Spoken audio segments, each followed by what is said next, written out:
Good day, everyone. Before I start my discussion, I would like to introduce myself. My name is Mary Chris Araisa Tabuena, AB Literature 1A. So my topic is about the material self. The material self.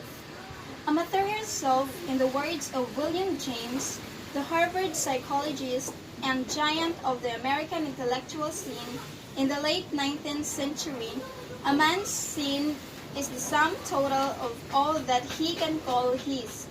James wrote in 1890. This included his body, family, and reputation, but also his clothes and his house. His land and horses and yacht and bank account, if they grew, their owners felt triumphant. If they faded, people felt a part of themselves was dying. All the physical elements that reflect who a person is, maybe passions, cars, home, body, clothes, are part of material self.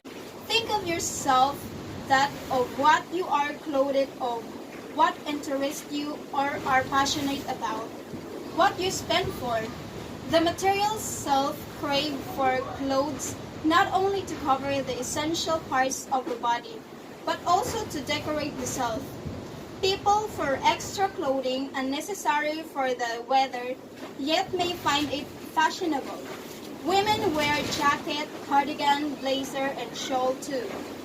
They are the jeans, the leggings, and the jeggings, underneath the shirt of all lengths.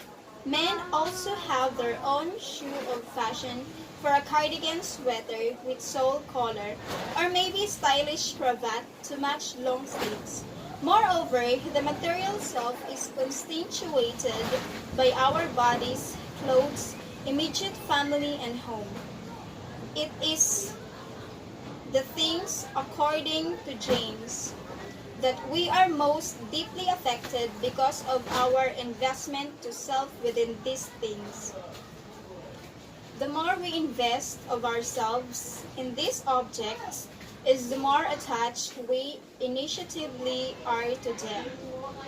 For the material self, objects help make the person, but they also show what the person is made of.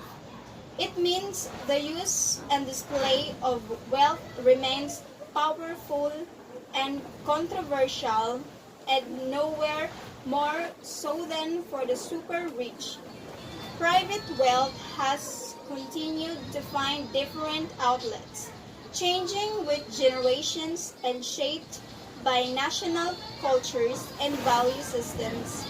Luxury goods are also about belonging, especially to the many millions in Asia for whom branded handbags and accessories are physical signs that one belongs to a global class of stylish consumers.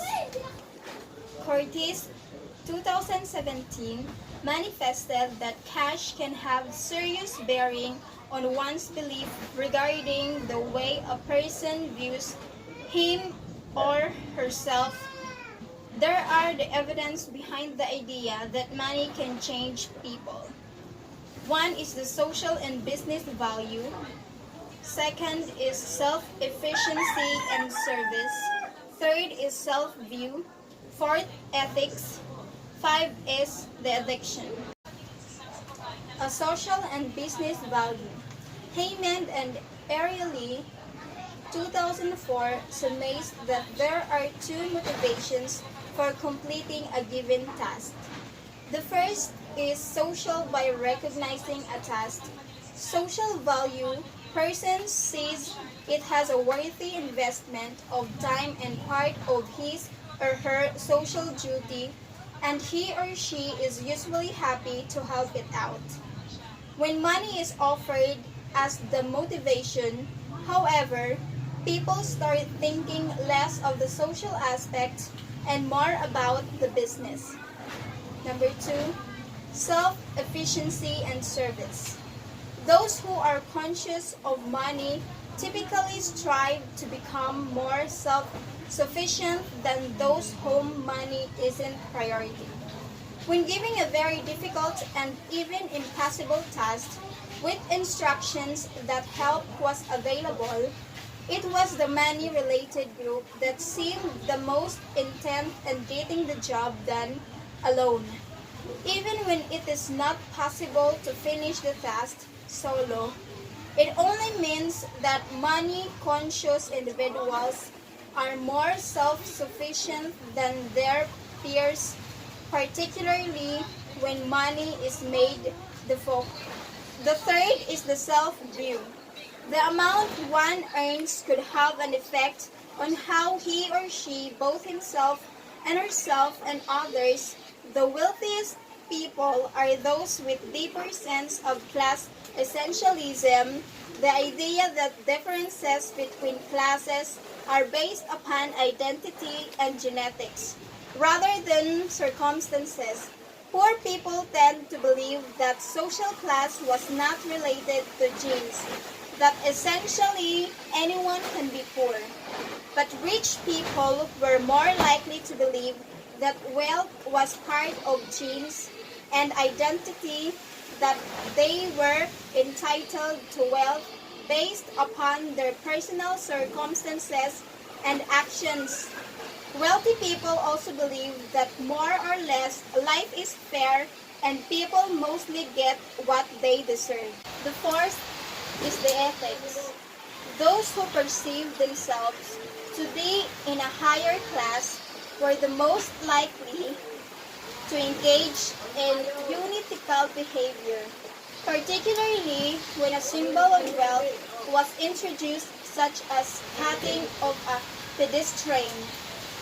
When in a luxury car, for example, Cliff in his study labeled the behavior self-interest maximization, an idea that suggests those who have the most money or occupation higher classes are more likely to take of what's in it for me attitude. They actively work towards the most benefits for themselves. The fifth and the last one is the addiction. Many addictions begin because a person gets a positive from a certain type of behavior, whether it's a happy feeling that one gets from shopping or a thrill that comes from gambling. Actively seeking out that behavior again and again for the same outcome can trigger an addiction. This is called behavioral or process addiction. A passive behavior not motivated by dependency on an addictive substances, but rather by a process that leads to a similar positive outcome.